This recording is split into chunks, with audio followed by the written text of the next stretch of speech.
Segunda carta de Paulo a Timóteo, capítulo 2, versículos de 1 a 7. Tu, pois, filho meu, fortifica-te na graça que está em Cristo Jesus. E o que de minha parte ouviste através de muitas testemunhas, isso mesmo transmite a homens fiéis e também idôneos para instruir a outros. Participa dos meus sofrimentos como bom soldado de Cristo Jesus. Nenhum soldado em serviço se envolve em negócios desta vida, porque o seu objetivo é satisfazer aquele que o arregimentou. Igualmente, o atleta não é coroado se não lutar segundo as normas. O lavrador que trabalha deve ser o primeiro a participar dos frutos. Todos juntos, o versículo 7, a uma só voz. Pondera o que acabo de dizer, porque o Senhor te dará compreensão de todas as coisas. No ano de 2000 foi lançado o filme, que em inglês é A Linha Verde. Sabe-se lá por que razão em português colocaram como A Espera de um Milagre. E o nome em inglês é bem sugestivo, porque a milha verde refere-se a esse corredor verde de uma seção da prisão daqueles que estavam condenados à morte. Era o corredor da morte da prisão, era a milha verde.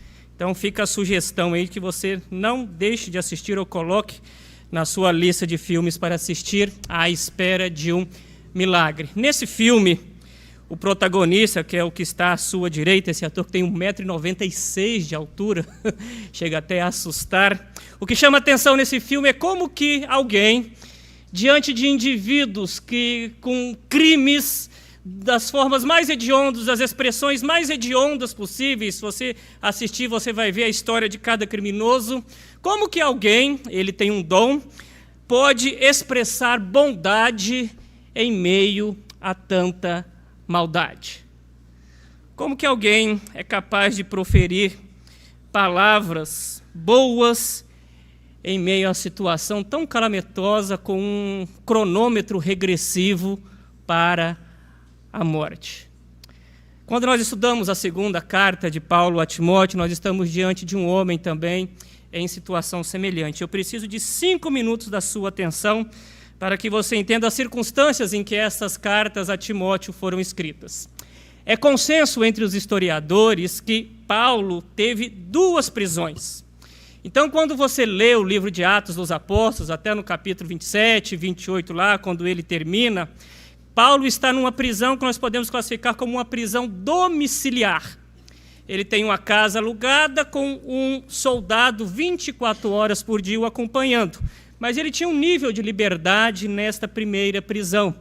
E podendo receber pessoas, escrever cartas. As cartas da primeira prisão são Efésios, Filipenses, Colossenses e Filemão. Paulo sai dessa prisão e escreve a primeira carta de Paulo a Timóteo. Ela é escrita com Paulo em liberdade.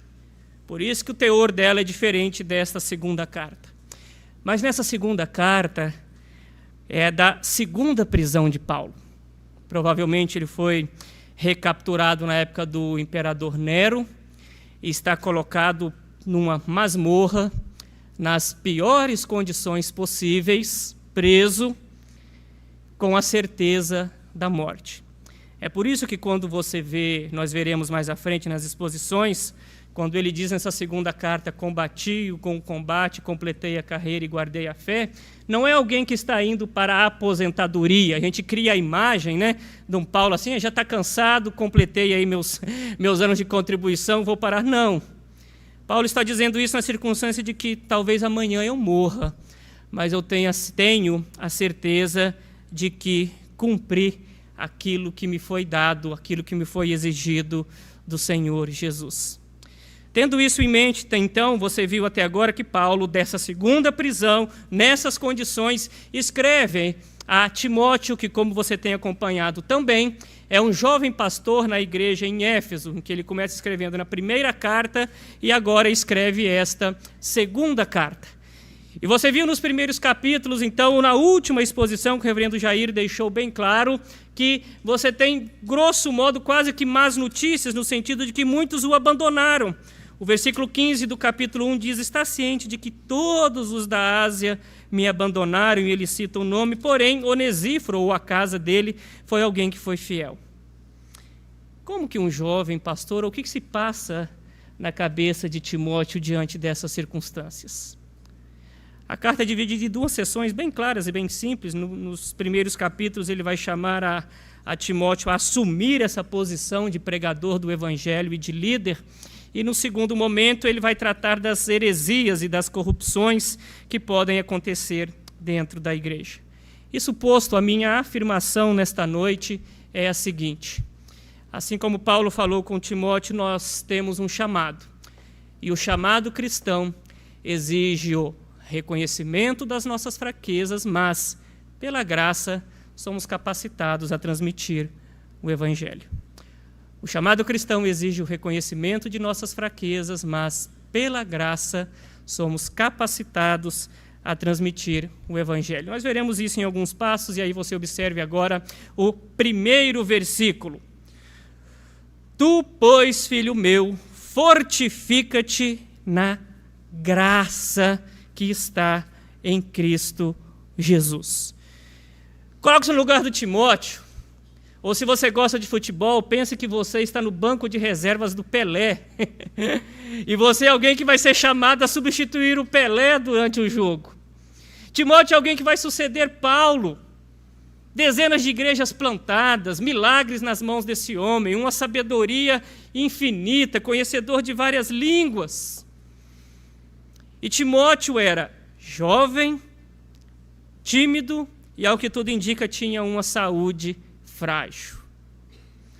De onde vem a força para atender ao chamado?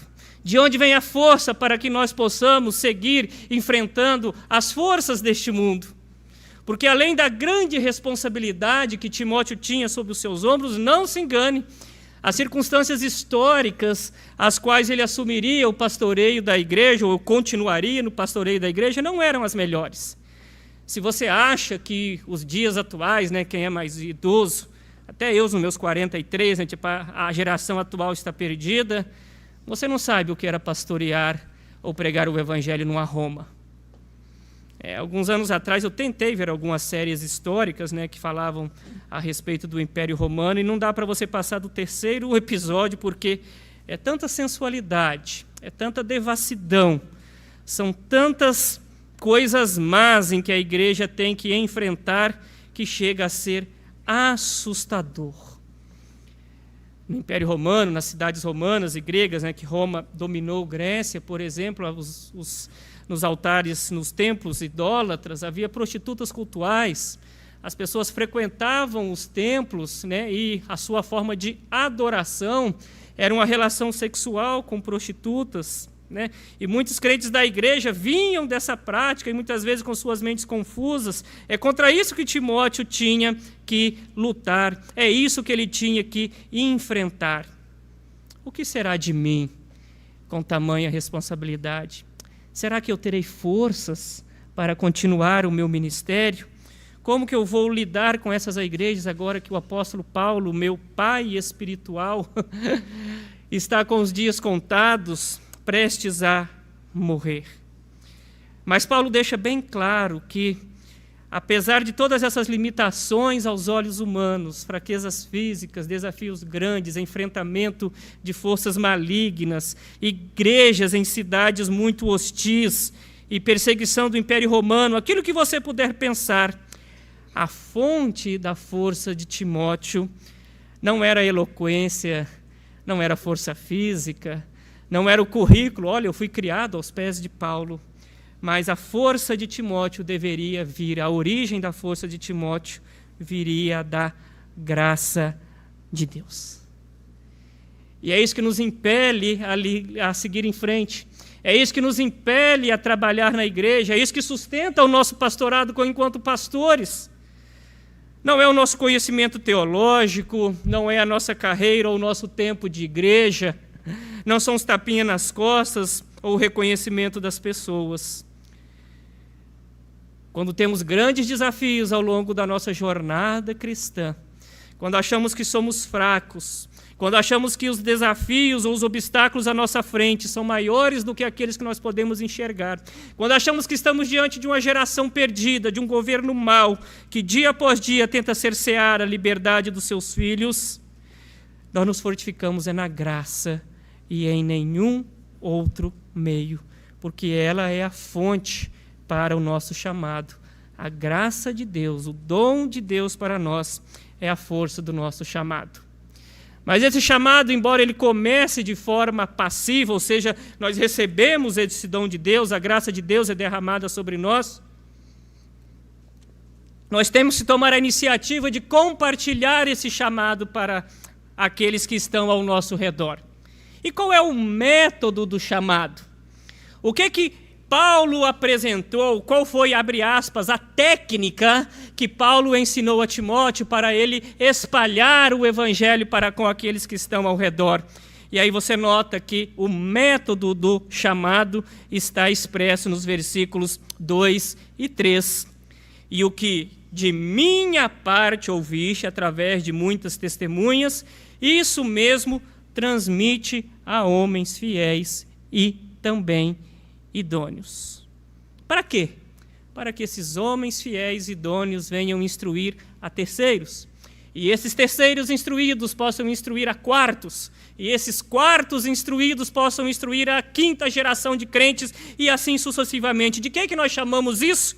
O método do chamado dos filhos de Deus, ou os filhos de Deus adotam o método do discipulado. Aquilo que nós ouvimos, nós compartilhamos com aqueles que estão ao nosso redor. Foi assim que Jesus fez. É interessante que o método de plantação da igreja do Senhor Jesus nunca foi ele subindo em pedestais, indo a tribunas, em pouquíssimos momentos. Ele frequentava o templo mais como um frequentador, ou alguém que estava mais a observar do que alguém a chamar a atenção para si. Mas ele chamou 12. Está certo que um foi o filho da perdição, mas desse 12 ele treinou ao longo dos seus 3 anos de ministério. E esses 12 é que foram multiplicar o evangelho a que foi pela frente. Nós somos chamados, fortificados pela graça, não apenas para ficarmos nos enchendo. Nós não somos meros reservatórios de graça. Nós também somos aspersores de graça, espalhadores de graça. Portanto, se um dia você foi chamado por Deus, como hoje nós vimos a pulcra profissão de fé de alguém que reconhece Jesus como seu Senhor e Salvador, que é a melhor notícia que um ser humano pode ter ao longo da sua existência, e isso é só 50% do envolvimento do discipulado, porque quem recebe graça, espalha graça e compartilha com aqueles que estão ao redor. E repito, aquilo que Paulo passa a Timóteo não é uma questão de oratória, não é uma questão de conhecimento teológico, não é uma questão de método multiplicador. Ele não manda Timóteo frequentar um congresso espiritual, 12 passos de crescimento, ou seja lá o que for aquilo que você pensar, mas ele fala simplesmente, transmite a homens fiéis e idôneos para instruir aos outros e participa dos meus sofrimentos. Quem recebe graça, espalha graça, jorra graça. Não seria injusto de nossa parte recebermos a melhor notícia de todos os tempos, que pecadores afastados da cruz e aos que andavam em trevas, desnorteados, sem rumo, tateando, buscando sentido para a vida, a esses pecadores brilhou grande luz. Nós não temos o direito, como Jesus disse nas parábolas, de esconder a luz daqueles que estão ao nosso redor. O método do chamado dos cristãos é o discipulado, é lado a lado. Olha o versículo 3, participa dos meus sofrimentos. É sofrer junto, é chorar junto, é sorrir junto, é caminhar com o outro ao longo da jornada. E se você tem notado, é essa digamos, mentalidade que nós tentamos implantar ao longo do nosso pastorado aqui. Se você prestou durante o nosso retiro, prestou atenção durante o retiro de carnaval, lado a lado, fazendo com que cada um seja um conselheiro do outro ao longo da jornada. Isso não é que nós tiramos da cartola nem nada do tipo, é porque era o método de Jesus. É o método do discipulado. Quem recebeu graça, espalha a graça e caminha com os outros ao longo da jornada. Mas aqueles que recebem graça e praticam o discipulado, e agora Paulo vai apresentar 3 figuras muito interessantes para que você possa entender como que você vai espalhar essa graça com aqueles que estão ao redor. E a primeira figura que ele traz é a figura do soldado, chamando a atenção para a disciplina. Como que eu exerço o meu chamado? Primeiramente, com uma disciplina. Nenhum soldado em serviço se envolve em negócios desta vida, porque o seu objetivo é satisfazer aquele que o regimentou.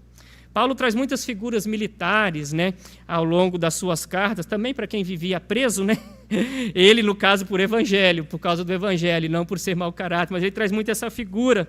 E ele traz a figura do exército romano, que era conhecido por sua eficácia e disciplina.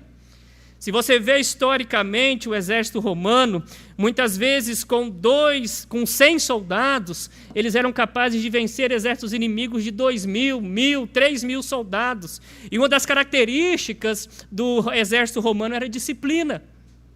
Os exércitos bárbaros, aqueles exércitos da além do Império Romano, quando você vê o filme, é aquela loucura, né? O cara em cima do cavalo, que nem um doido, avante, né? E o cara vai gritando. Tem um personagem famoso, histórico, né? Átila, o Uno. Enquanto o exército romano ele era conhecido pela sua disciplina. Obedeça ao comandante, você não trabalha por conta própria, e enquanto o inimigo vinha, estavam todos encolhidos, aguardando ordem, o inimigo vem se aproximando, mas enquanto o estrategista não desse a ordem, eles tinham uma conhecida chamada formação tartaruga, em que os escudos se encaixavam assim, formavam uma barreira quase intransponível. O exército romano vencia por meio da obediência àquele que é o líder. A ideia aqui é de obedecer ao comando, obedecer àquele que te arregimentou. Paulo está falando para Timóteo, né, digamos, posso parafrasear aqui, Paulo está dizendo a Timóteo, quem comanda a sua vida? Você é soldado de quem?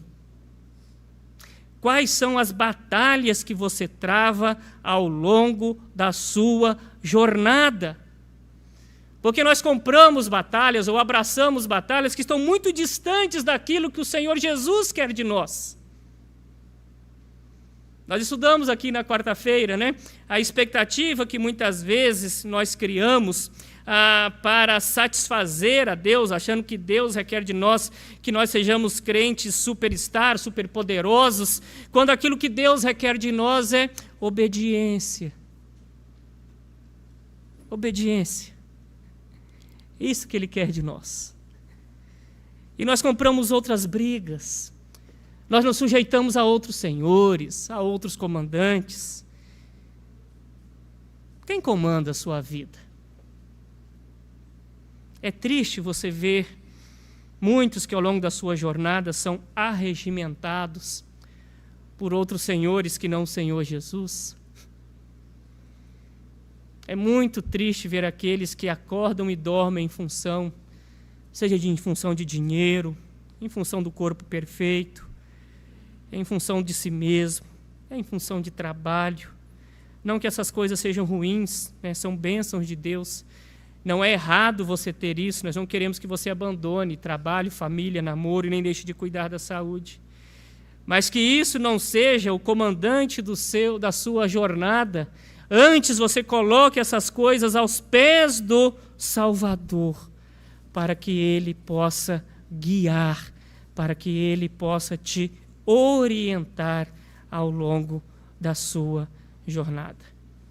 Não compre brigas erradas, não siga falsos comandantes. Tem muitos que podem até ser simpáticos, mas vão te levar a um caminho de perdição. Não é à toa que Jesus deixa bem claro nos seus ensinamentos, não podeis servir a 2 senhores. Existe uma segunda figura que ele apresenta para que nós possamos caminhar no chamado, ou exercer o nosso chamado cristão. Agora é a figura do atleta, no versículo 5. Igualmente, o atleta não é coroado se não lutar segundo as regras. O que Paulo quer chamar a atenção aqui é para a obediência, para a disciplina. Se num primeiro momento você tem essa questão de hierarquia, né, de obedecer ao comandante, agora você tem que saber quais são as regras do chamado. Como que nós podemos vencer o mundo? E aí, quando você olha, por exemplo, a apresentação dos nossos atletas, né, para quem acompanha o futebol, como é triste você ver atletas que parece que pautam a sua carreira em tentar ficar ludibriando o juiz. O Brasil é famoso por um jogo de Copa em que a falta aconteceu fora, o jogador colocou a bola dentro da área e ele se orgulha de ter ludibriado o juiz ao longo do tempo. Mas nós temos que entender, e Paulo traz aqui, que você só vai ser um vencedor espiritual na luta para o exercício do discipulado se você competir ou se você exercer o seu chamado segundo as regras. E não é difícil. As regras para o exercício do chamado não são complexas. Talvez você esteja pensando como se fosse um edital do poder público, né, que você mal consegue ler tantas nuances, ou se você é da área das engenharias e tudo, as famosas NBR, né, as leis ali que tem tanto detalhamento que você nem sabe mais onde está, mas as regras para o exercício do chamado cristão, não. É muito caro para nós que, para o crente, a única regra de fé e prática é a Bíblia. Lição básica para aqueles que fazem parte da classe de doutrina cristã, catecúmenos e que foram discipulados. Nós não exercemos o nosso chamado, em primeira instância, nos espelhando em pessoas famosas. Nós não exercemos o nosso chamado espelhando-nos ou sendo orientados por livros, né, escritos por coaches espirituais. Nós exercemos o nosso chamado de acordo com as regras das Sagradas Escrituras. A razão pela qual muitos de nós somos inférteis espiritualmente, ou tentamos ser discipuladores e fracassamos, é porque nós buscamos fontes de informação além das Sagradas Escrituras. E toda forma de discipulado cuja base não é as Sagradas Escrituras vão gerar frustrações. Pode ser revelação, pode ser o pastor autoritário, pode ser a igreja megalomaníaca, mas se a regra não for a Escritura, não vai produzir, as coisas não vão acontecer. Os troféus só são valiosos se eles acontecem dentro da regra do esporte. Da mesma forma, o discipulado só é bíblico se ele é exercido de acordo com a orientação dada pelas Sagradas Escrituras. E aí Paulo nos apresenta uma terceira figura para o exercício do discipulado, que é a figura da agricultura, em que ele apresenta os frutos do chamado. Versículo 6, o lavrador que trabalha deve ser o primeiro a participar dos frutos. O que Paulo está chamando a atenção aqui? Eu creio que dois aspectos estão implícitos na figura do agricultor aqui expressa. A primeira é a paciência, ou o primeiro aspecto é a paciência. Não pense em agricultura de precisão, como você vê hoje, com o uso de defensivos agrícolas, máquinas guiadas por GPS, previsão de tempo, né, com certa precisão. Nós estamos falando de agricultura de 2000 anos atrás, em que você vai na enxada, lança a semente e tem que confiar. E além de confiar, você tem que ter a paciência de esperar o fruto.